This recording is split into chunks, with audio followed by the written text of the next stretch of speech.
Ça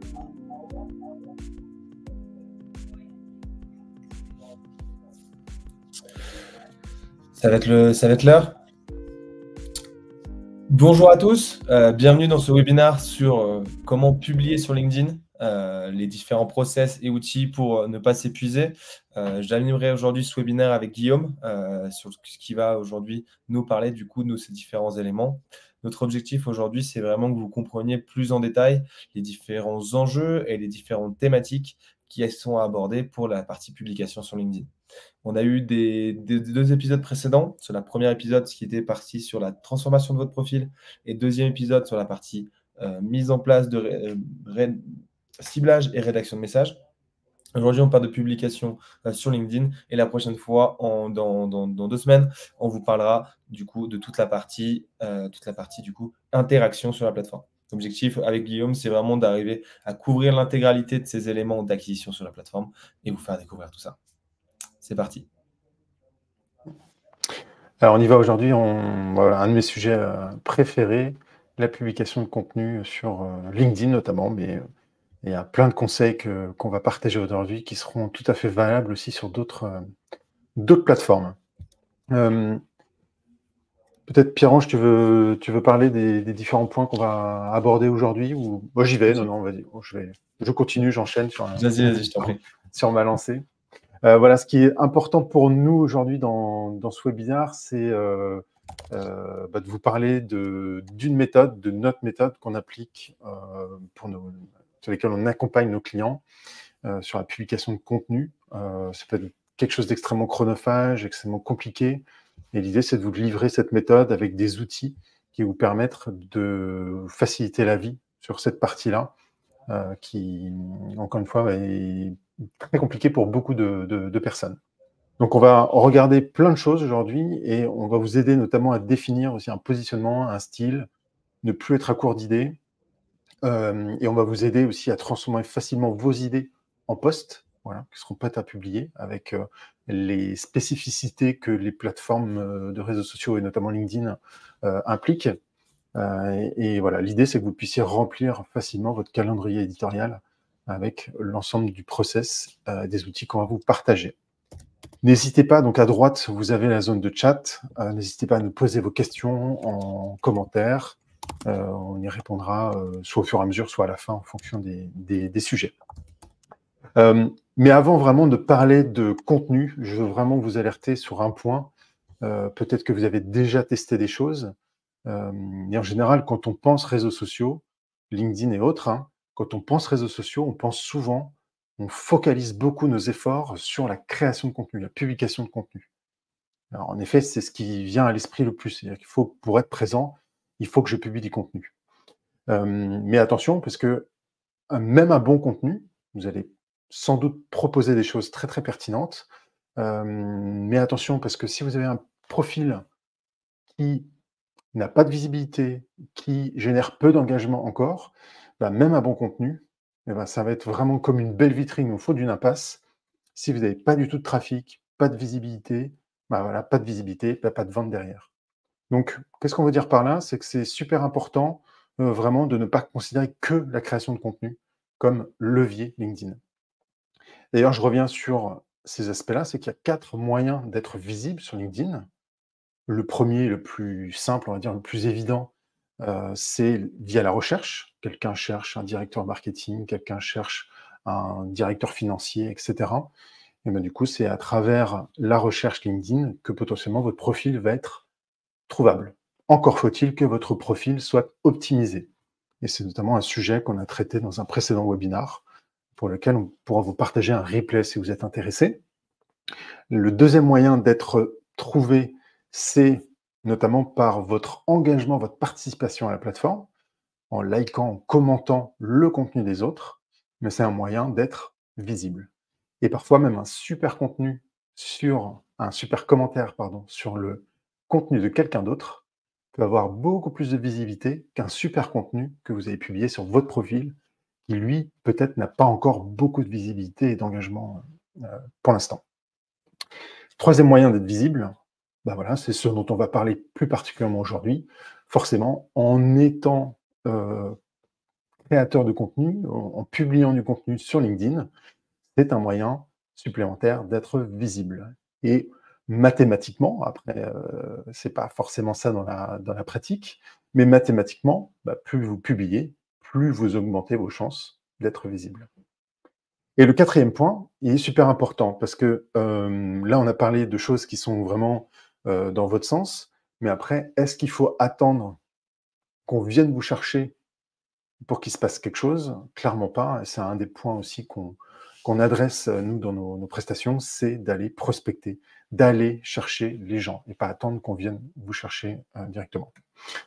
Donc voilà, c'est vraiment ça, nous, notre démarche, c'est que là, si on focalise notre discours aujourd'hui sur la partie création de contenu pour LinkedIn, c'est aussi très important d'aller activer d'autres leviers en simultané. Si vous publiez du contenu seul, ça ne marchera pas. Il faut participer, échanger, vraiment être proactif sur la plateforme. D'un côté, participer à ce que les autres font aussi, et puis aller chercher, aller identifier les bonnes personnes avec qui vous connectez. C'est notre manière de faire, et pour vous montrer un exemple, aujourd'hui, il y a plein d'autres contenus qui sont partagés par d'autres personnes qui, eux, ont de la visibilité, qui, eux, ont de l'engagement, et ça va être très intéressant pour vous, à plus d'un titre, d'aller vous greffer, d'aller aussi interagir avec ces contenus-là.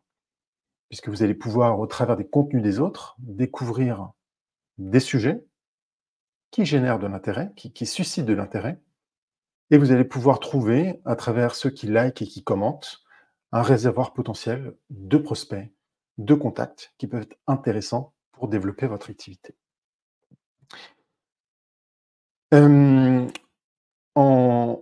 En quelques mots, je vous présente vraiment les grandes étapes de notre approche, nous, sur LinkedIn, et comment vous allez pouvoir transformer LinkedIn en canal d'acquisition client.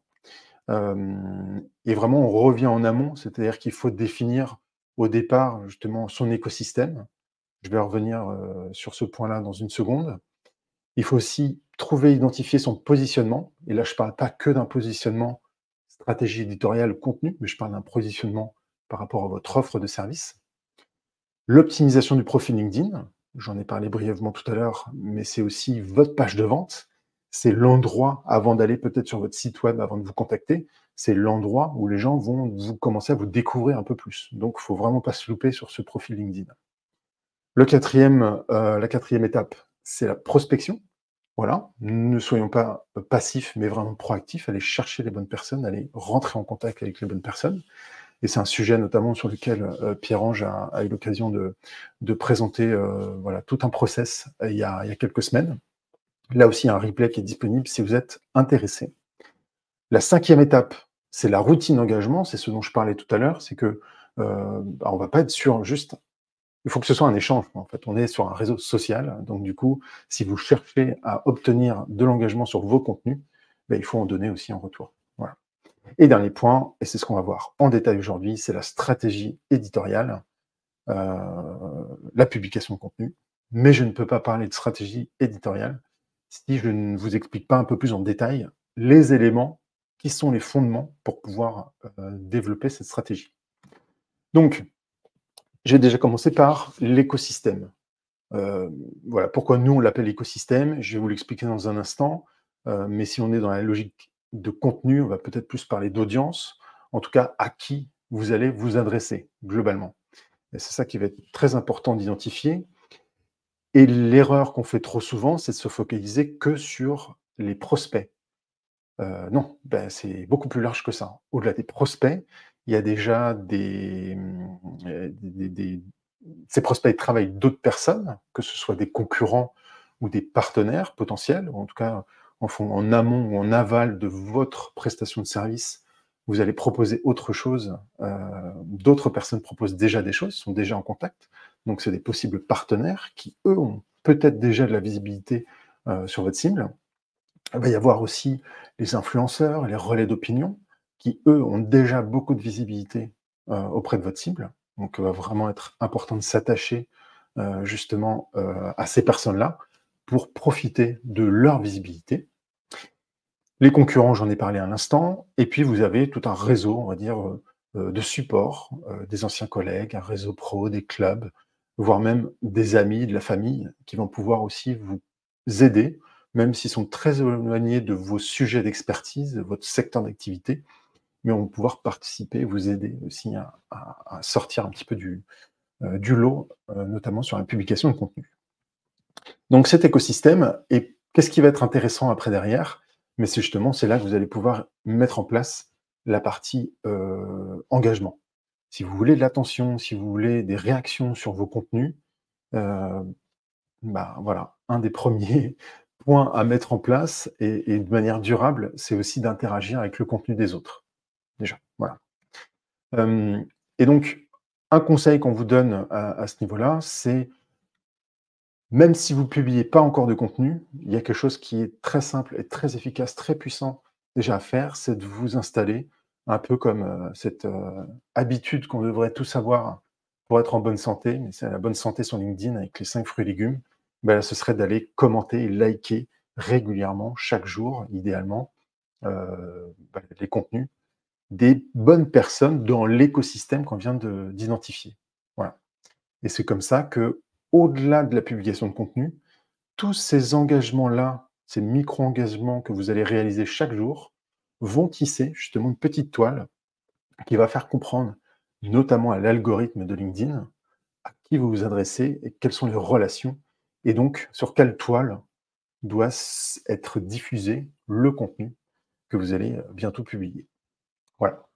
Donc cette petite routine d'engagement qui doit être activée aussi, et potentiellement même avant la création de contenu, si vous voulez que votre contenu justement soit visible de bonnes personnes.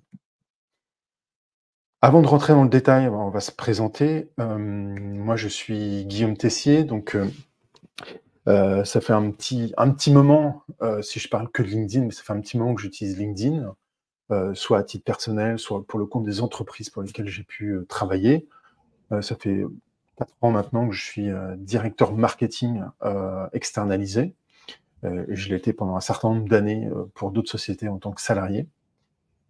J'ai eu l'occasion aussi, il y a quelques années, de cofonder une société dans l'univers du logiciel que j'ai revendu.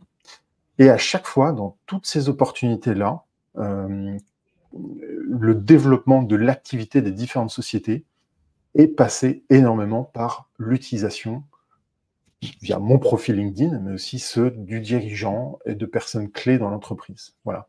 Et donc, c'est notamment à travers toutes ces expériences-là que j'ai développé justement tout cet accompagnement social selling pour des dirigeants et pour des plus petites entreprises, voire des indépendants.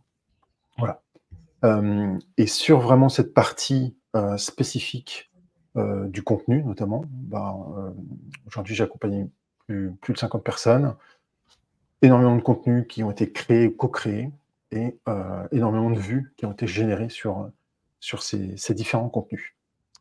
Et pour l'ensemble du process qu'on met en place, là, même si aujourd'hui on est focalisé sur LinkedIn, et le contenu, la publication de contenu sur LinkedIn, comme je l'ai dit auparavant, on traite de plein d'autres sujets, notamment la prospection, et c'est le terrain d'expertise beaucoup plus de Pierre-Ange.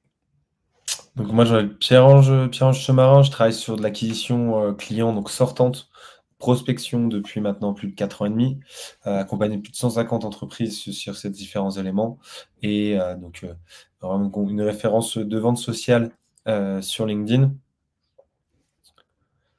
Comme on peut aujourd'hui, on accompagne du coup nos différentes entreprises accompagnées. Est-ce que tu peux passer la slide d'après, s'il te plaît, Guillaume? Oui, pardon. Avec le fameux mode commercial dont on a parlé dans des événements précédents.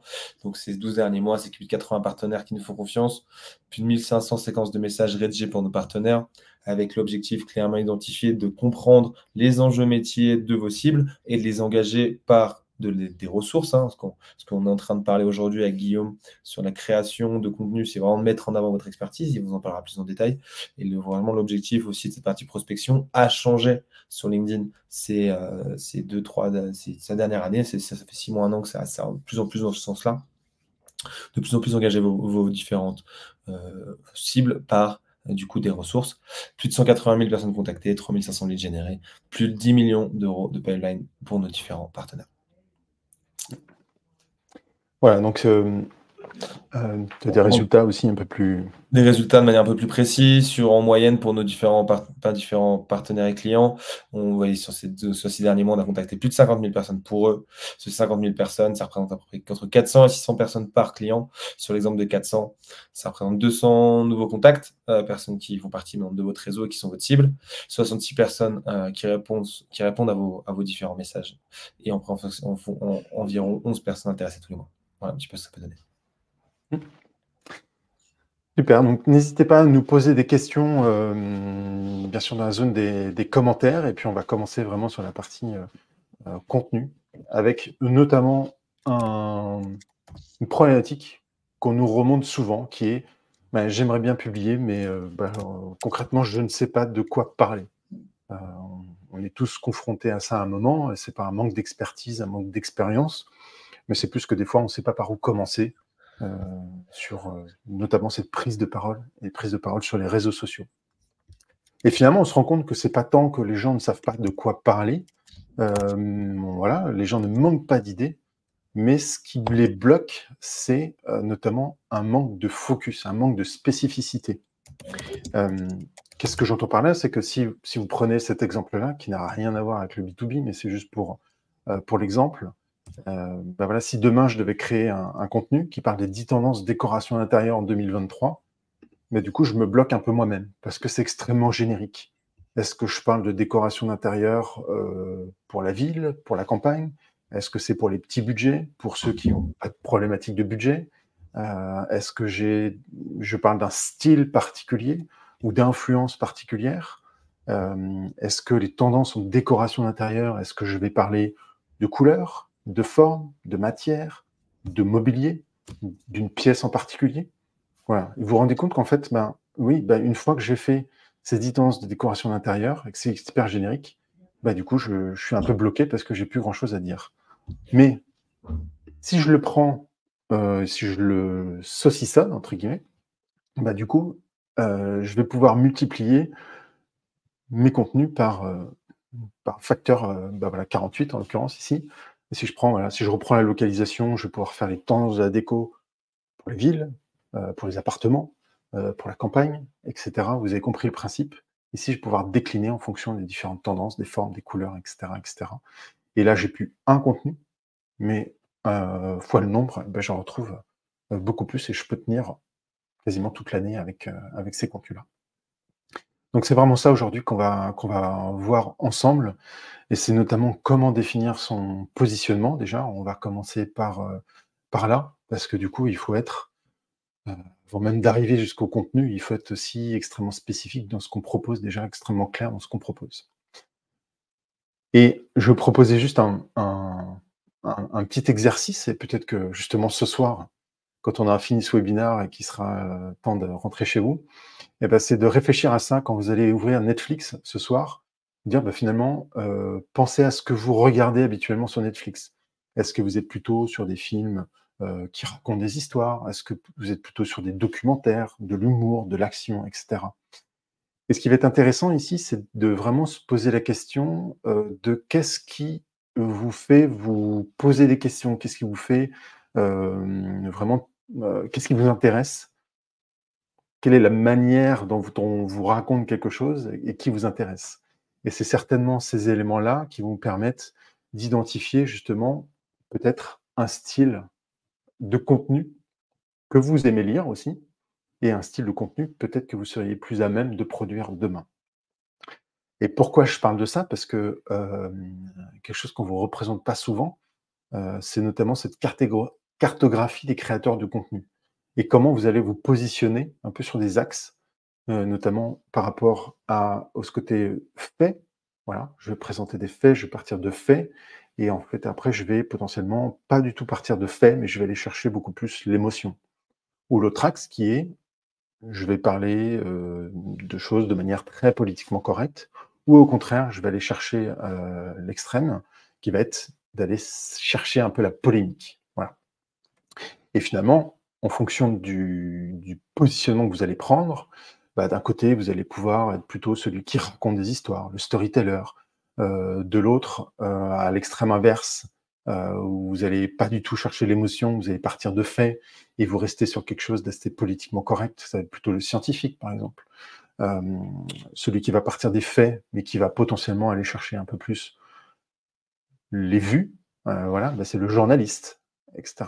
Ou celui qui va aller chercher les vues avec de l'émotion et de la polémique, bah, c'est le polémiste. Et c'est notamment ce qu'on voit souvent à la télé, par exemple, ou sur certains médias.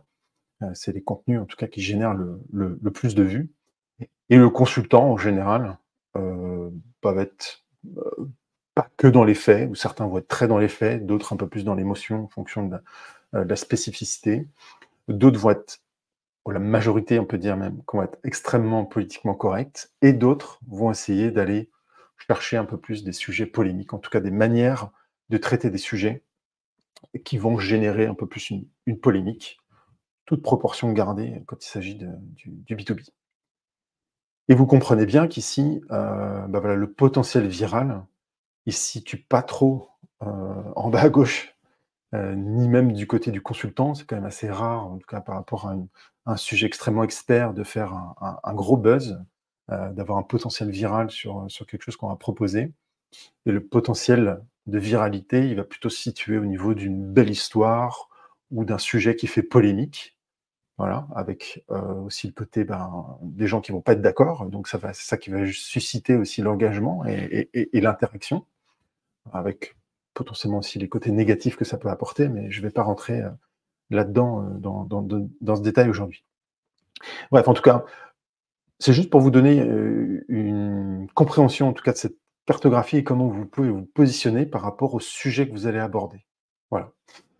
Mais attention toutefois à cette recherche de la viralité, c'est que, alors certes, ça peut faire plaisir d'avoir un post qui devient viral, qui génère beaucoup d'engagement, mais ça reste quand même relativement rare et ça ne garantit pas pour autant, de générer des leads derrière. C'est-à-dire qu'on peut avoir beaucoup d'engagement, mais sur un sujet qui est très loin ou trop éloigné encore de votre cœur d'expertise et donc il ne va pas forcément générer des leads. Voilà. Donc la question aussi est de vous poser: quel est le type d'engagement que vous voulez générer? Est-ce que c'est pour avoir des leads ou est-ce que c'est pour avoir des vues? Voilà. En ce qui nous concerne, en tout cas, on va beaucoup plus se concentrer sur le fait d'écrire pour générer des leads. S'il y a de l'engagement, s'il y a un buzz, c'est parfait, mais c'est pas la fonction première, en tout cas, de notre méthode et de notre approche sur LinkedIn. Pour autant, après, voilà, ce qui nous semble vraiment plus important, c'est d'aller proposer le plus possible de valeur dans ce qu'on va partager. Et c'est plus dans le style, l'angle, le format ou la manière dont on va engager aussi avec notre écosystème qu'on va aller chercher un peu plus d'engagement. Sans parler de devenir viral, mais on va, au travers de ces axes-là, et pas forcément le sujet initial, mais c'est à travers cette manière-là qu'on va potentiellement obtenir beaucoup plus d'engagement. Une autre problématique qu'on retrouve souvent, qui est que je ne me sens pas légitime à prendre la parole. C'est un gros frein, voilà, un peu le syndrome de l'imposteur qui empêche beaucoup de personnes à s'exprimer, à écrire et à partager du contenu sur LinkedIn. Et c'est tout à fait normal, hein, c'est quelque chose de très logique. On se sent, même si on a une expertise, de nombreuses expériences qui font de nous des experts, on ne se sent pourtant pas forcément, totalement légitime à prendre cette posture et à parler, voilà, de notre expertise de manière, assumée, on va dire. Voilà. Donc c'est là où on a un avis, en tout cas une proposition, à faire, c'est l'expert. Mais rassurez-vous, après, il y a d'autres moyens aussi de partager justement, ce qu'on sait, mais autrement. Il y a notamment la position de l'apprenti. C'est-à-dire que c'est peut-être dans un cas particulier, c'est que si vous êtes en train de tester des choses, et ben, vous présentez ce que vous comprenez, ce que vous testez, vous partagez votre parcours, vos échecs, vos réussites sur du contenu. Voilà. Vous ne vous présentez pas comme un expert en tant que tel, mais celui qui expérimente des choses et qui partage ses résultats à ceux qui ne partagent pas encore ou qui n'auront pas encore fait l'expérience de ce que vous, testez vous. Et le positionnement, la place qui est peut-être la plus accessible, c'est plus cette place de reporter, où en fait, vous allez faire de la veille, faire de la synthèse et partager un résumé ou une synthèse de ce que d'autres experts dans un secteur, dans votre secteur, partagent. Voilà. Et donc, c'est une manière de ne pas vous engager, vous, sur un point de vue, une opinion, et c'est plus de présenter ce que ceux qui sont considérés comme des experts aujourd'hui partagent aussi, et de le rendre beaucoup plus facilement accessible à ceux qui n'ont pas le temps de faire cette veille. Voilà, donc c'est pareil, réfléchissez aussi à la place que vous souhaitez appliquer, mais la place de reporter est la plus accessible et donne la possibilité à chacun de pouvoir s'exprimer en limitant un peu l'impact justement de cette problématique de légitimité. Et un point aussi qui est très important, c'est attention à la manière de partager votre expertise. Ce qu'il faut toujours garder en tête, c'est ne pas perdre de vue ce que recherche votre client idéal. Est-ce que votre client idéal, il cherche à savoir comment faire ce que vous savez faire? Donc il veut apprendre pour pouvoir le faire lui-même. Donc là, il aura besoin plus de formation, des méthodes, des outils, des process pour se l'approprier et monter en compétences. Ou alors, est-ce que vous êtes plutôt, en tout cas vos prospects, cherchent plutôt à déléguer? C'est-à-dire que ça va servir à rien de leur expliquer comment vous faites et comment on fait, parce qu'ils s'en foutent, clairement. Ils ne veulent pas savoir comment faire, ils veulent juste que quelqu'un le fasse à leur place. Voilà. Et donc, dans ces cas-là, ils vont plutôt chercher à comprendre quelles sont les solutions pour régler une problématique. Ils ne veulent pas savoir comment, il faut savoir pourquoi et par où commencer. Voilà. Et les aider à faire un choix sur quelle solution je vais plutôt appliquer ou pourquoi un tel plutôt qu'un autre, etc. En revanche, point important, c'est que justement, donc, ceux qui cherchent à déléguer, on va dire, pour faire simple, sont plutôt des dirigeants. Et les dirigeants passent un peu moins de temps sur LinkedIn et passent moins de temps aussi à engager les contenus. Et donc du coup, il va falloir trouver un équilibre entre je vais partager du contenu, qui me permet d'aller générer des leads vers les dirigeants, ceux qui sont décisionnaires, et de l'autre, je vais quand même partager suffisamment de matière, du comment, pour attirer aussi, ceux qui veulent apprendre, qui seront potentiellement pas mes clients, demain, mais ceux qui veulent apprendre et qui, eux, vont aller générer un peu plus d'engagement, qui me permet d'être globalement visible sur mon expertise. Voilà. Donc là encore, c'est trouver le bon angle qui va permettre de ne pas faire l'un ou l'autre, mais de faire aussi un peu des deux pour travailler d'un côté la légitimité, parce que vous avez beaucoup d'engagement sur ce que vous proposez, et de l'autre, aller chercher justement les preuves qui vont permettre aux dirigeants de déléguer ça à vous. Donc voilà, comment on se rend unique concrètement, et ça va bien avant, ça ne concerne pas que la stratégie de contenu, mais c'est globalement un positionnement, une réflexion que vous pouvez avoir à travers de votre positionnement sur votre, domaine d'expertise, votre activité. Il y a 3 axes, pour schématiser, il y a vraiment 3 axes qu'on peut modifier. C'est-à-dire que je vais pouvoir adresser une cible différente avec qui a une problématique identique à une autre cible et avec une solution qui est déjà connue. Mais je la propose à une cible qui n'y a pas encore accès, par exemple. Ou alors, je vais prendre une cible que je connais bien, qui est déjà adressée, mais je vais venir résoudre une problématique similaire, mais avec une nouvelle solution. Voilà. Ouais, vous voyez l'exemple un peu ici, ça va être ça, c'est que j'ai une population qui a des problématiques de trésorerie. Et sur ces problématiques de trésorerie, je vais me focaliser dans un premier temps sur les grands groupes, c'est mon audience. Et aujourd'hui, les grands groupes, pour régler ces problèmes de trésorerie, ils auraient par exemple 2 solutions disponibles, qui va être le recouvrement ou l'affacturage. Exemple. Du coup, je peux varier ça en disant les problèmes de trésorerie, le recouvrement, je prends ces 2 éléments qui sont déjà identifiés, maîtrisés pour les grands groupes, et je viens les mettre à disposition des PME, par exemple. Voilà. Un changement de manière de se positionner sur un marché. Et du coup, ça va être super important d'identifier ça, parce qu'après, vous allez pouvoir définir un petit peu les règles du jeu dans lequel vous intervenez. Qu'est-ce que je veux dire par là? C'est notamment la méthode qu'on applique nous, l'acronyme GAME. On va définir au départ quels sont, en anglais, donc les goals, les objectifs de votre audience. Qu'est-ce qu'ils essayent de résoudre? Qu'est-ce qu'ils essayent d'atteindre, de régler? Voilà, quelles sont leurs problématiques? J'ai parlé tout à l'heure des problématiques de trésorerie. Ben voilà, par exemple, ici, c'est résoudre ces problématiques-là. L'audience, qui on souhaite attirer, est-ce qu'on cherche des dirigeants de PME, des grands groupes, et qui dans les grands groupes? Quels services dans les grands groupes? Qu'est-ce qu'on va leur adresser comme message? Qu'est-ce qu'on doit leur transmettre? Qu'est-ce qu'on doit partager pour les attirer à nous? Je vais vous donner des exemples ensuite. Et après, le quatrième pilier de cette méthode, qui est le engage, engager.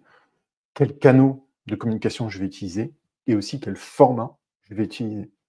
On verra tout à l'heure, je vous présenterai sur LinkedIn, il y a plein de formats différents. Il y a les posts textes classiques, mais aussi d'autres possibilités qui sont offertes par LinkedIn et qu'on retrouve sur d'autres canaux, d'autres réseaux sociaux. Je vous prends un exemple. Si j'étais recruteur spécialisé dans les transports et la logistique, une des problématiques que cherchent à résoudre les entreprises que j'adresse, c'est notamment de gagner du temps dans le recrutement de profils en tension en externalisant toute cette phase de sourcing et de sélection à quelqu'un d'externalisé. Mon audience, je vais aller chercher des dirigeants, des chefs d'équipe, voire des responsables RH dans les entreprises qui sont dans l'univers de la logistique et du transport. Et potentiellement, je n'ai peut-être pas vocation à adresser l'ensemble de la France, mais je vais peut-être me focaliser sur une région en particulier. Voilà. Quels sont les messages, les sujets que je vais pouvoir adresser? Potentiellement de manière très macro, je ne vais pas parler forcément que du recrutement, que des RH, mais je vais potentiellement intervenir aussi sur la veille de l'actualité du secteur du transport et logistique. C'est peut-être pas mon expertise moi, mais justement dans mon écosystème, je vais avoir des gens qui sont spécialisés sur la logistique justement, ou sur d'autres aspects, qui vont avoir d'une certaine manière une incidence à un moment sur l'aspect RH. Voilà. Et je peux m'appuyer sur ces autres personnes qui sont spécialisées dans le même secteur que moi pour créer un tissu, pour créer un réseau, un écosystème dans lequel je m'inscris comme une des références sur la partie recrutement. Je vais pouvoir aussi partager des contenus qui sont liés à la marque employeur. Voilà. Qu'est-ce qu'une entreprise spécialisée dans le transport, la logistique peut proposer en termes de marque employeur? C'est quoi la méthode? C'est quoi les axes qu'elle peut développer? Parce que toutes ne sont pas forcément très évoluées sur ce sujet-là. Et après, je vais aller un peu plus dans le détail. Qu'est-ce qui fait ma spécificité? C'est quoi mon process de recrutement? C'est quoi les erreurs que je vois souvent et qu'il ne faut pas répéter? C'est quoi les résultats que j'ai permis à mes clients d'obtenir, d'atteindre? Ouais. Et après, forcément, vous en doutez, puisqu'on est là pour parler de LinkedIn. Donc, un des canaux qu'on va potentiellement utiliser ici, ça va être LinkedIn, mais pas que sur la création de contenu. On va pouvoir aussi, justement, activer le levier engagement et l'autre levier aussi, le troisième, qui est prospection. Voilà. Et je pourrais participer aussi à des événements sectoriels, bien sûr.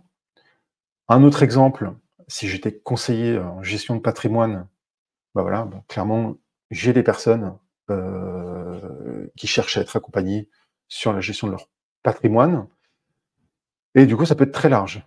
Et je me spécialise, je me positionne sur une cible particulière qui sont des dirigeants de PME et qui ont pour projet de céder leur entreprise. Voilà, j'ai un contexte beaucoup plus spécifique. Ça ne m'empêche pas après, derrière, de faire la gestion de patrimoine hors de la cession d'une entreprise, mais c'est un point d'entrée un peu plus spécifique.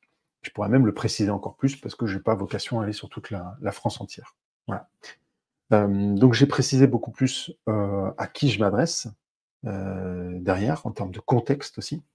Et après, derrière, pareil, je vais pouvoir aussi me reposer sur un écosystème beaucoup plus large pour faire une veille de tout ce qui se dit, de tout ce qui se fait, de tous les bons conseils que d'autres partagent sur la cession d'entreprise en particulier, enfin en général plutôt, et moi en particulier, je vais venir intervenir sur la partie gestion du patrimoine dans ce contexte-là en particulier. Et je vais pouvoir travailler mon écosystème comme ça en faisant aussi des interactions et des partages avec d'autres experts.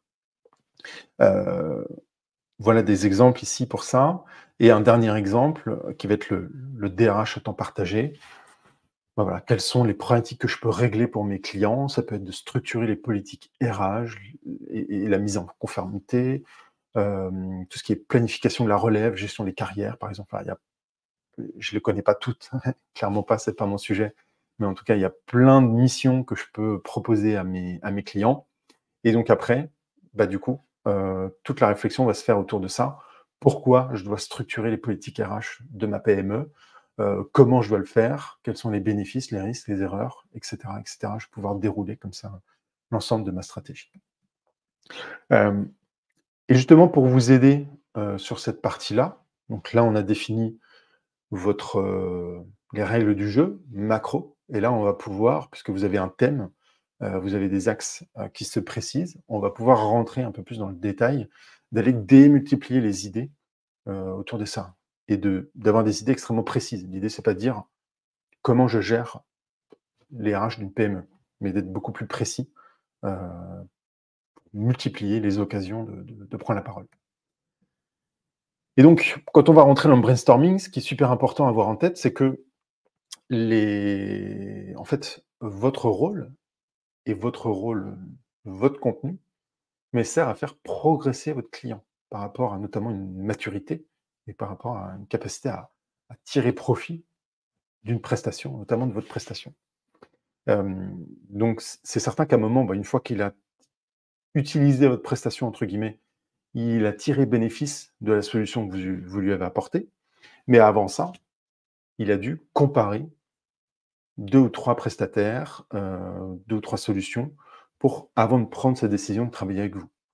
Encore en amont, là, il a pris conscience de la problématique, mais après, il y avait potentiellement plein de manières de régler le sujet en question. Je parlais tout à l'heure de la problématique de trésorerie des entreprises. Plein de possibilités, hein, là-dessus. Il y a l'affacturage, le recouvrement, et cetera. Il y a plein de manières d'adresser, le sujet là-dessus. Par quoi je commence concrètement? Et donc votre rôle, c'est d'aider justement la personne à comprendre et à savoir par quoi il doit commencer justement. Et il y a une phase qui est très importante aussi à avoir en tête, c'est que nous, on perd souvent de vue parce qu'on a l'expertise, parce qu'on est dedans, donc ça nous paraît évident. Mais clairement ça l'est pas pour la majorité des gens. C'est que, bah, il y a plein de gens qui n'ont pas conscience du problème que vous adressez. Clairement, parce que c'est pas leur sujet, ils sont dans d'autres trucs, c'est pas leur secteur, c'est pas leur univers d'expertise, et cetera. Et donc il faut les amener à prendre conscience que la solution que vous apportez, eh ben, il y a un problème qui est à l'origine de ça. Et souvent, ben, ils n'ont pas conscience de ce problème-là. Donc encore une fois, votre contenu doit amener votre cible à prendre conscience de ce problème-là. Sinon, tout ce que vous allez dérouler derrière n'aura aucun impact. Ils vont pas du tout se sentir concernés. Donc voilà, c'est vraiment ça à travers le contenu, c'est l'aider à progresser, à faire des choix au fur et à mesure des étapes. Et donc pour ça, on a créé une liste justement des 52 questions que se posent vos prospects avant d'acheter. On est dans un contexte B2B, mais ça marche aussi dans le B2C. C'est des questions qui sont relativement génériques parce qu'elles ont vocation à s'adapter à plein de secteurs d'activité ou à plein de contextes. Mais en gros, à chaque fois, à chaque question, vous allez pouvoir identifier 2, 3, 4 idées qui vont être spécifiques à votre contexte. Voilà, et ça, vous allez pouvoir démultiplier vraiment votre brainstorming à travers cet élément-là. Et n'hésitez pas d'ailleurs, hein, au travers de toute la présentation, je vais vous partager la méthode dont on a parlé, Game notamment, mais aussi plein d'outils de méthode. Et si vous voulez que je vous partage ça, voilà, c'était le mauvais, je vous partage ça, mais n'hésitez pas à m'envoyer voilà, un petit message par messagerie LinkedIn. Et puis je vous envoie après l'ensemble des documents, des outils dont je vais parler encore par la suite. Donc c'est 52 questions. Si je vous donne un exemple ici, hop, je reprends ma présentation. Voilà. Là aujourd'hui, ce qu'on va vous proposer aussi, c'est de ne pas partir de rien avec votre feuille blanche. C'est une autre problématique qu'ont souvent les gens. Et je pense que vous êtes au courant, mais il y a un petit outil qui est apparu dans nos vies qui s'appelle ChatGPT, ou plus largement l'intelligence artificielle. Et plein de gens ont déjà travaillé sur l'usage de ces assistants-là, de l'assistant ChatGPT ou autre, pour nous aider, pas faire à notre place, hein, mais nous aider à écrire du contenu notamment. Voilà. Et c'est notamment l'assistant qu'on va vous proposer ici qui va vous aider à passer justement d'une idée à un post qui est prêt à poster. Et l'outil qu'on vous proposez, il va s'adapter justement un petit peu à votre style notamment. Vous vous souvenez tout à l'heure, je vous parlais de Netflix, des différents styles qu'on peut et la manière dont on peut parler d'un sujet. Est-ce que je raconte des histoires? Est-ce que je vais chercher la polémique, et cetera, et cetera. Ben, on va pouvoir régler un peu plus notre style ici dans l'outil. Et après, l'outil va proposer plein de manières de parler d'un même sujet. Sous l'angle des bonnes pratiques, sous l'angle d'un message plutôt voilà, qui se veut, par exemple, motivant, etc. Vous allez faire plein de combinaisons possibles et un sujet peut être décliné en plein de versions différentes. Voilà. Vous pouvez partir d'un brouillon. L'idée, c'est que hein, j'ai fait ici un exemple. Ici, j'ai juste mis résoudre les problèmes de trésorerie des PME grâce à la facturage. Je lui mets mon contexte et après, il va me proposer quelque chose. C'est potentiellement un petit peu générique, mais ça va vous faire énormément gagner de temps parce que les idées vont venir. Vous serez d'accord, tant mieux. Vous ne serez pas d'accord, ben, ce sera l'occasion de mettre à jour aussi votre brouillon avec vos idées à vous et de rendre le poste complètement unique. Mais vous avez cette capacité à faire un aller-retour justement avec la machine pour vous aider à formaliser votre réflexion. Pareil, l'outil aussi va vous donner, je parlais de veille tout à l'heure, il y a d'autres personnes qui vont parler de votre sujet. Si je reprends la session d'entreprise, par exemple, si vous êtes spécialisé dans la gestion du patrimoine dans le cadre d'une session d'entreprise, après tous les sujets autres de la gestion de patrimoine, mais qui concernent la session d'une entreprise, c'est pas votre expertise, mais d'autres en parlent. Et ça peut être intéressant de faire une veille aussi de ce que disent les autres. Et typiquement, cet outil, vous pouvez lui partager un article, une vidéo, quelque chose de brut, et il va vous en faire une synthèse et l'adapter à votre style. Voilà. Donc ça vous permet de partager très facilement une veille sectorielle qui peut être un contenu super intéressant et un peu plus facile à produire et qui ne pose pas cette problématique, comme je disais tout à l'heure, de légitimité, puisque ce n'est pas votre expertise que vous partagez, mais c'est plus une synthèse du point de vue ou de l'expertise d'autres personnes. Voilà. Donc si je reprends l'exemple que j'avais tout à l'heure, je reste sur cette problématique de je veux résoudre les problèmes de trésorerie des PME et mon sujet, ma solution, j'ai mis d'ailleurs à facturage, recouvrement. Bon, c'est le recouvrement ici que j'ai pris comme sujet. Et j'ai juste mis ça comme sujet de départ. Votre PME souffre de problèmes de trésorerie. Le recouvrement peut améliorer les résultats de votre entreprise. Voilà, je me fais une faute de frappe dans le mot. Il va me sortir un article LinkedIn, un post LinkedIn, qui est plutôt un type de post de type instructif et qui va me proposer des bonnes pratiques qui va être intéressante pour un dirigeant potentiellement ou une personne dont ce ne serait pas l'expertise en tant que telle, mais de comprendre un peu quelles sont les étapes à suivre pour régler cette problématique-là. L'autre cas ici, voilà, un autre, toujours le même sujet, les problématiques de trésorerie. Et là, je fais une liste de conseils et ça réadapte à chaque fois les choses. Voilà, donc encore une fois, n'hésitez pas à m'envoyer un petit message sur LinkedIn et je vous partage les modèles, l'outil en question, je vous partage un accès à l'outil. Vous pourrez l'utiliser déjà gratuitement pour faire plein de tests, déjà pour vous rendre compte si ça marche dans votre cas. Je vais continuer là-dessus sur les 7 formats, je pense que vous les connaissez, donc je vais passer assez vite en tout cas. Mais avant de parler des formats, je veux juste attirer votre attention sur un point vraiment essentiel selon moi. C'est quand on parle de contenu, on a souvent tendance à aller trop vite vers le format. Qu'est-ce que j'entends par format? Je veux dire, je veux créer des articles de blog, je veux créer un livre blanc, je veux créer des posts, etc., etc. OK, mais je vous conseille vivement d'abord de réfléchir par idée, par problématique, par sujet, et ensuite de se dire cette idée-là, je vais en faire un post LinkedIn. Cette idée-là, potentiellement demain, vous en ferez une vidéo aussi. Je vais en faire un webinar, etc., etc. Donc, ne figez pas vos idées dans des formats, parce que du coup, ça va casser votre capacité à les réutiliser et les remettre à chaque fois dans votre calendrier éditorial et dans votre communication. Hop, je reviens à ma presse. Voilà. Donc, là, ici, vous avez les 7 formats que vous pouvez partager sur LinkedIn.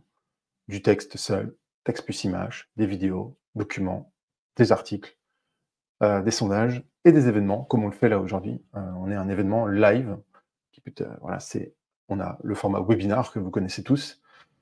Et du coup, on peut l'intégrer, en tout cas, on peut profiter des bénéfices de LinkedIn en le faisant live sur LinkedIn. Voilà. Un point qui est important par rapport à l'algorithme, justement, c'est que si vous diversifiez les formats, vous avez un petit bonus, notamment en termes de portée, que LinkedIn va a priori vous offrir.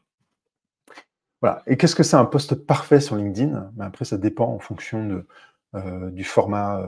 Si vous êtes juste en format texte, par exemple, voilà, il y a des études qui ont été faites. Une personne, notamment, qui est de Hollande, je crois, je ne sais plus exactement, mais qui chaque année, depuis plusieurs années maintenant, fait toute une étude sur l'algorithme de LinkedIn en fonction des différents types de formats. Voilà. Donc là, je vous recommande, vous aurez la présentation si vous le souhaitez pour aller un peu plus dans le détail. Mais en gros, ce qui va être vraiment important ici, c'est quand vous faites du texte seul, c'est de toute façon de faciliter la lecture. Ça, c'est systématique. Et vous allez aussi devoir soigner l'accroche. Voilà. On va avoir le même cas ici sur les textes plus images, mais en tout cas, ce qui est recommandé pour l'image, c'est de ne pas aller sur des images stock, vraiment proposer quelque chose qui est un peu plus personnel, un peu plus... Ouais, certains vont jusqu'au selfie. Tout le monde n'est pas forcément à l'aise avec ça. Sachez qu'en tout cas, apparemment, le selfie, ça multiplie l'engagement par 3 et la portée par 2,5. Voilà, selon les statistiques. Voilà. Donc, on n'est pas forcément à l'aise tous avec ça, mais en tout cas, ça marche pour l'instant. L'algorithme peut changer, mais c'est le cas aujourd'hui. Les vidéos, c'est un peu plus répandu. En tout cas, c'est clairement le cas sur d'autres. Instagram est extrêmement vidéo maintenant, alors qu'avant, c'était beaucoup plus image. Mais la vidéo vraiment prend le pas. Ça pas aussi fort encore sur LinkedIn, mais ça prend de plus en plus d'ampleur quand même.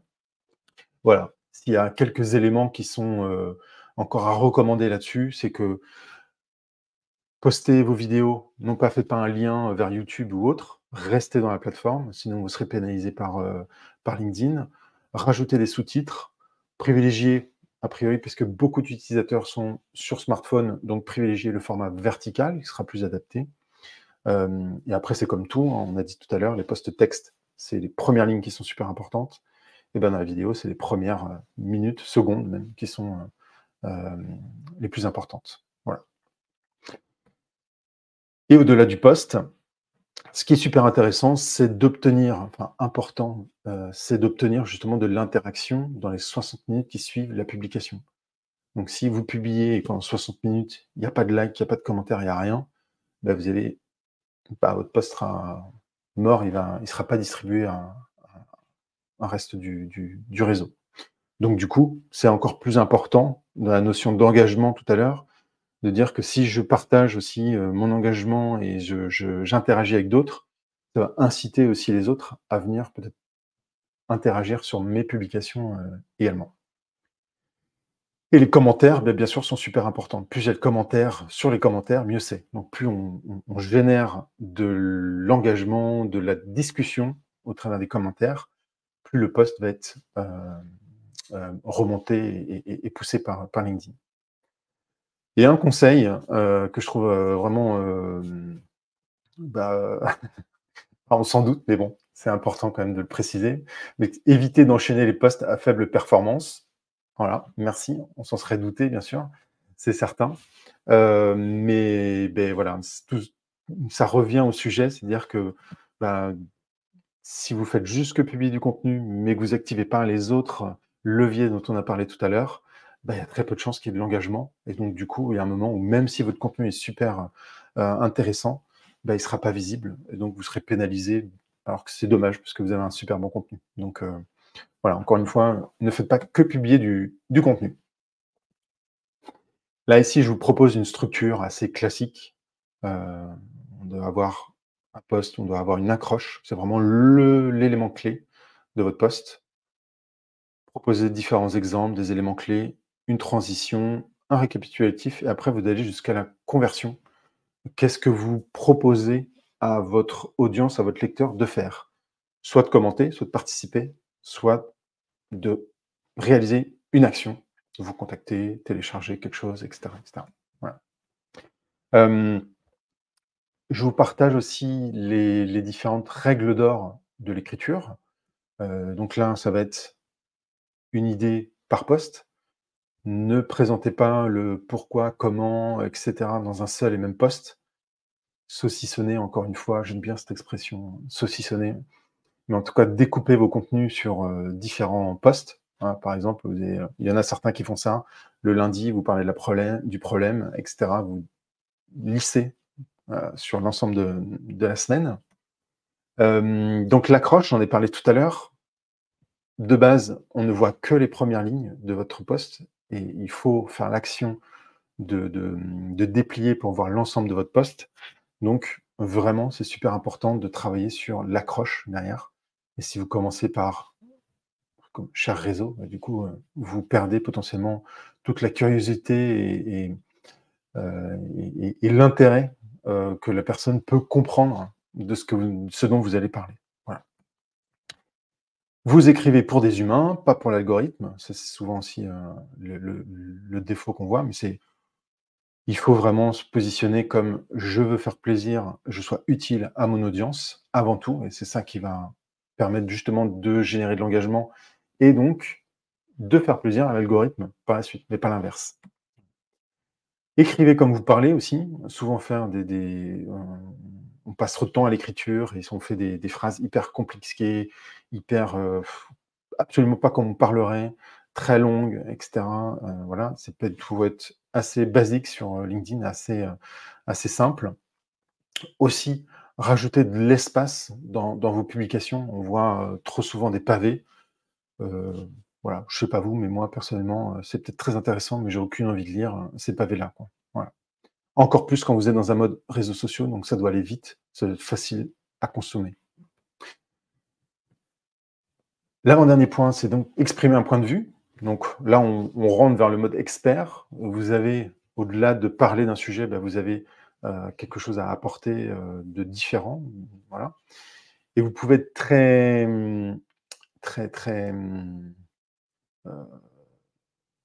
mono-sujet, en tout cas monoposition dans le post, et après venir rajouter dans les commentaires différentes nuances, différents éléments qui vont nuancer un petit peu votre propos aussi. C'est ce qu'on voit aussi dans certains posts.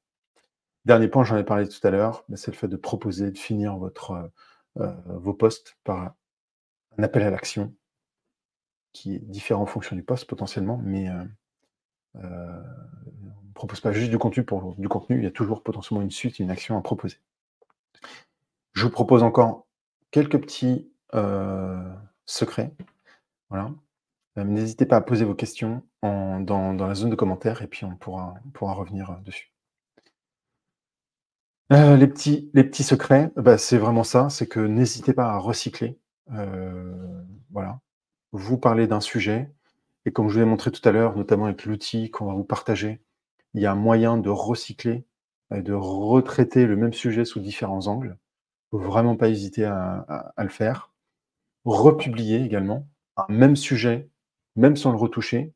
Il y a de fortes chances que la majorité de votre audience ne l'ait pas vu.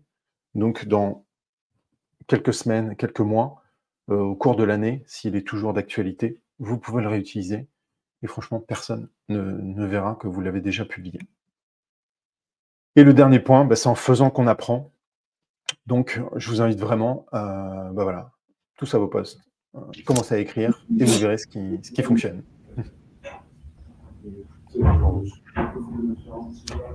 Donc n'hésitez pas s'il y a des différentes questions, n'hésitez pas à venir nous dire. Ouais. N'hésitez pas. Et puis, n'hésitez pas aussi à m'envoyer un message si vous voulez les différents modèles, les 52 questions, par exemple, et puis l'outil, le lien vers l'outil pour pouvoir démultiplier vos sujets de contenu. N'hésitez pas à m'envoyer un petit message et je vous envoie tous les liens. Ça serait fait. Là, l'idée, en tout cas, c'est qu'on vous a présenté vraiment toute la démarche. On a la possibilité c'est ce qu'on fait aussi, de vous accompagner vraiment en individuel. C'est ce qu'on fait pour nos clients. Voilà, avec l'ensemble des leviers qu'on va pouvoir activer ensemble. Exactement.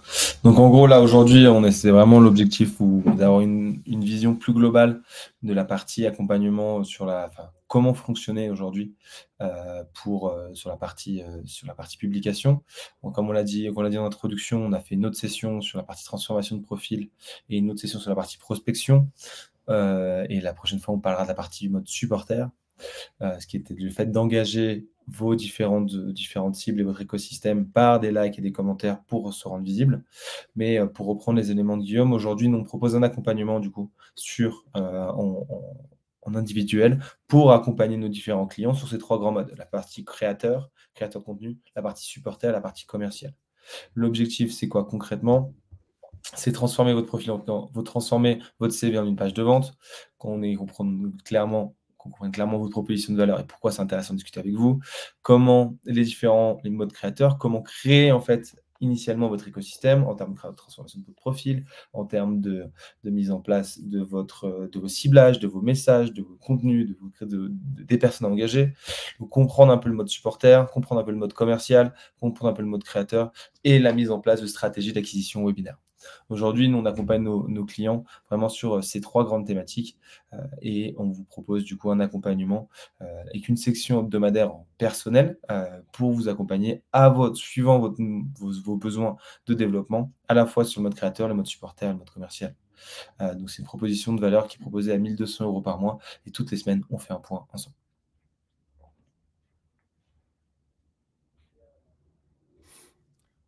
Merci en tout cas, je rebondis. Ah oui, il y avait... pardon, excuse-moi. Je t'en prie. Donc, cette formation, cet accompagnement peut être finançable jusqu'à 100% par votre fonds de formation d'entreprise. Vous connaissez tous le CPF. Peut-être que vous êtes moins familiarisé avec tout ce qui s'appelle les OPCO. Les OPCO, c'est les fonds de formation d'entreprise. Que vous soyez salarié, freelance ou fondateur et dirigeant, vous avez le droit à des fonds de formation d'entreprise. Donc, si jamais ça peut être un accompagnement qui peut être intéressant pour vous, vous pouvez faire financer jusqu'à 100%. Comment ça fonctionne? Tout simplement, on discute, on rentre en contact avec nous, on fait une demande pour vous, ce qui ne vous engage absolument à rien. Une fois de cette demande, vous faites une demande auprès de votre OPCO, fonds de formation d'entreprise, qui vous prendra en charge l'accompagnement on n'a jamais eu de refus, mais entre 50 et 100%, d'accord? Et en fonction de ça, une fois qu'on a le retour de votre OPCO, on va vous dire, OK, on vous prend en charge à 100%. À ce moment-là, OK, on revient vers vous et on met en place l'accompagnement, tout simplement.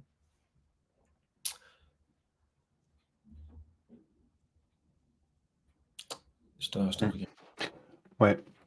Je vois qu'il y a des... Je vais répondre aux différentes questions dont on a parlé tout à l'heure, mais n'hésitez pas à nous contacter à titre personnel sur LinkedIn ou directement sur nos mails et calendriers. Je réponds juste aux questions. J'étais en train de répondre à Chloé sur l'outil dont je parlais tout à l'heure, sur l'assistant à la rédaction des contenus.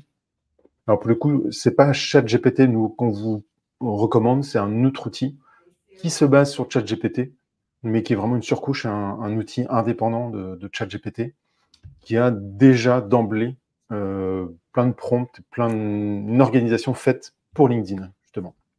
Voilà. Donc on ne recommande pas forcément de prendre un outil, enfin une licence ChatGPT, parce que vous aurez à recréer tous les prompts qui sont déjà créés dans l'outil que nous, on vous recommanderait. Donc voilà, contactez-moi et puis je vous partage cet outil, un lien vers l'outil pour que vous puissiez le tester. Voilà. Mais c'est pas ChatGPT, puisque vous devriez tout refaire en tant que tel. Il y avait une autre question aussi sur, dans le cas d'une micro-entreprise, 2 personnes en l'occurrence, vaut-il me publier depuis son profil perso ou depuis la page de l'entreprise? clairement, aujourd'hui, imaginez, vous êtes dans un cas, j'ai fait une réponse très rapide, où c'est publier de votre profil personnel, d'abord, puisque du coup, les relations, l'écosystème que vous allez le créer autour de votre profil personnel, pas autour de votre marque. Donc c'est les gens que vous allez inviter en première connexion, et vous allez les inviter à titre personnel, de votre profil. Et donc, ils ne seront pas forcément associés à votre marque. Ils ne vont pas aller suivre votre marque. Donc, l'occasion que vous avez de prendre la parole, il est à travers votre profil personnel. Donc, clairement, ça va partir de là. Ça ne vous empêche pas après que la page entreprise republie ce que vous avez individuellement publié sur votre profil personnel. Voilà. Mais après, il faudrait, on va dire, les plus grosses entreprises développent des stratégies spécifiques pour la partie entreprise. Dans le cas d'une micro-entreprise, je vous conseille vraiment de le faire à titre de profil LinkedIn, à titre personnel. Ouais. Est-ce que vous avez d'autres questions à encore refaire de cet événement? N'hésitez pas à nous les poser dans le chat, on y répondra tout de suite. Il y a une autre question de Corentin, Guillaume. Le entreprise doit-il faire un micro-post pour faire le contexte quand il le republie? Alors, attends, j'ai pas vu. Tu la vois où cette question? Je l'ai Le pas. compte entreprise doit-il faire un micro-post pour mettre du contexte quand il republie? Ah. Ça dépend. Ça dépend je veux dire, ça dépend du poste, en fait.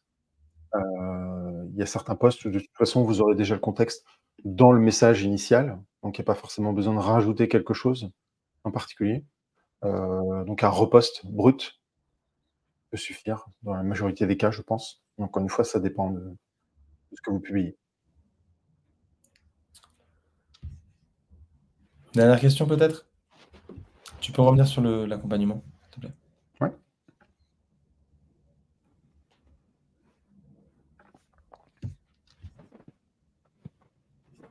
Donc si vous voulez réfléchir justement à définir votre écosystème, définir votre stratégie globale, que ce soit sur la partie création de contenu, mais aussi sur la partie prospection, et également vraiment mettre en place l'ensemble, activer les 3 leviers dont on a parlé tout à l'heure, et qu'on vous accompagne de manière individuelle à le faire, et ben ce serait dans le cadre de l'accompagnement mensuel qu'on vous propose, on met tout en place avec vous de manière spécifique. Très clair. Il y a une question, Sales Navigator peut-il être utile? Oui, notamment au démarrage, parce que du coup, plus vous allez être spécifique dans la cible que vous visez, plus après votre prospection va être ciblée. Et aujourd'hui, le ciblage sur LinkedIn, en tout cas le ciblage le plus précis sur LinkedIn, va se faire à travers Sales Navigator, qui proposera des filtres beaucoup plus avancés, beaucoup plus spécifiques que la recherche classique de LinkedIn. Donc au départ, vous pouvez créer une audience de départ sur Sales Navigator que vous allez pouvoir après utiliser. À savoir que Sales Navigator et LinkedIn par les filtres classiques n'est pas la seule manière de mettre en place des ciblages. Je vous renvoie vers l'événement qu'on a fait il y a 2 semaines où on parlait justement des différentes typologies de ciblage sur l'acquisition sur LinkedIn. D'accord. Donc Sales Navigator peut être utile, peut être une manière de cibler ces cibles, mais ce n'est pas la seule, pour être très clair. Et une fois de plus, si vous avez un enjeu de développement sur ces différentes thématiques d'acquisition LinkedIn, que ce soit sur le sujet du jour dont on a parlé avec Guillaume, c'est-à-dire la partie publication, mais donc mode créateur, mais ou que ça soit sur la transformation de votre profil, la mise en place de ciblage, la rédaction de messages ou l'envoi, ou tout ce qui est mode supporter, n'hésitez pas évidemment à revenir vers nous, envoyer un petit message sur nos LinkedIn respectifs. Ça sera bien évidemment sans un problème, avec grand plaisir pour vous accompagner. On a une nouvelle question, Pierre-Ange, là, sur la durée minimum que vous recommandez pour une campagne d'acquisition prospect. Souvent, je prends l'exemple de ce qu'on peut mettre en place. Aujourd'hui, on travaille beaucoup plus sur un premier modèle de 3 mois pour la simple et bonne raison qu'aujourd'hui, vous allez, que ce soit vous le fassiez par vous-même ou qu'on le fasse avec vous, ou pour vous ou avec vous. Dans tous les cas, en fait, on va avoir On va les contacter, on va aller identifier un écosystème, on va les transformer votre profil, on va rédiger des messages d'acquisition et on va, de par définition, en fait, tester différentes choses. C'est-à-dire potentiellement une cible A, une cible B. On va se rendre compte que ce qui fonctionne mieux, c'est sur la cible B et pas sur la cible A. On va tester différentes approches, on va tester différentes ressources, on va tester différentes choses. Donc aujourd'hui, LinkedIn, c'est pas de l'emailing, c'est pas on clique sur un bouton et 1000 personnes se contacter. C'est vraiment des interactions au quotidien.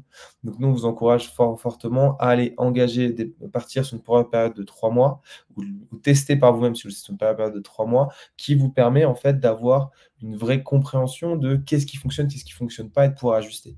En un mois, on contacte notamment sur un premier compte, en plus sur un compte que vous n'utilisez pas beaucoup, vous allez contacter 250 personnes maximum, même si vous voulez rester dans les bornes et le faire correctement pour chauffer votre compte au fur et à mesure. Ça ne vous donnera pas une grande réponse. Par contre, ça vous permettra de comprendre un petit peu qu'est-ce qui fonctionne, qu'est-ce qui ne fonctionne pas, et capitaliser par la suite pour pouvoir engager vos différentes cibles et obtenir un maximum de résultats.